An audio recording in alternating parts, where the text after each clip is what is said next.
look at end behavior in this investigation. So if you're gone, we're going to summarize quickly what the investigation was about.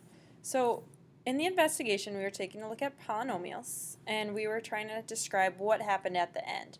For example, if we have a graph, and maybe it looks like this, we want to know what's happening at the end, and we write that as x goes to infinity, so as x gets bigger, y gets bigger. So we'd say y goes to infinity, it keeps getting larger. And then we say that going as x goes towards negative infinity, so as x gets smaller, y also is getting smaller. If we took a look at another one, let's say we have maybe something that looks like this. We have this parabola here. Well, our template we always have is x goes to infinity and x goes to negative infinity. So as x gets bigger, so as we move to the right, y is also getting bigger. It's going to infinity.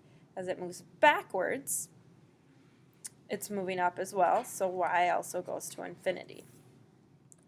So to summarize what the investigation then, we looked at all sorts of different end behaviors, and we said that end behaviors always either look like a parabola or a cubic. So this is x squared, this is negative x squared, x cubed, and negative x cubed.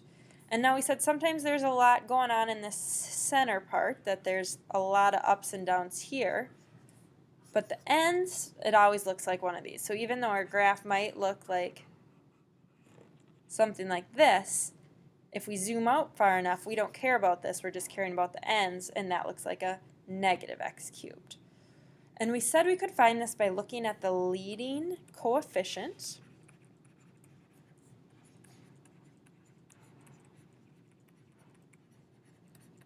and whether it is positive or negative, and whether it's odd or even.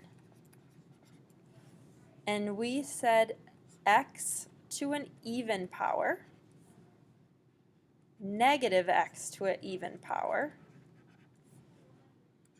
negative x to an odd power, or just x to an odd power. And they might have coefficients here, but we're just looking at the highest power there. And even ones always will end like this. Negative evens, like a upside down parabola. Negative odds and odds will always look like that for each one. And we could, each of these we could write as x goes to infinity, y goes to infinity, as x goes to negative infinity, y goes to negative infinity. And we could fill this out for each one. So for example, let's say we have a polynomial 3x squared minus 8x to the fourth plus 6x cubed. And we want to know what the end behavior is like. We look at the leading coefficient, which is the highest power. So even though it's not first, this is our leading one. It's x to the fourth, but it's negative. So it looks like negative x to the fourth. So it's going to look like that, and it'll have a lot of squiggles in there. But our end behavior would be as x goes to infinity, y goes to negative infinity because it's going down, and as x goes to negative infinity, y also goes to negative infinity. And we'll take a look at one more. Let's say we have y equals 5x cubed minus 3x squared plus 5. Here's our leading coefficient. It's positive and it's a cubed. So it'll look like this, just like a regular cubic function there. And as x goes to infinity, y also goes to infinity. As x goes to negative infinity, y goes to negative infinity.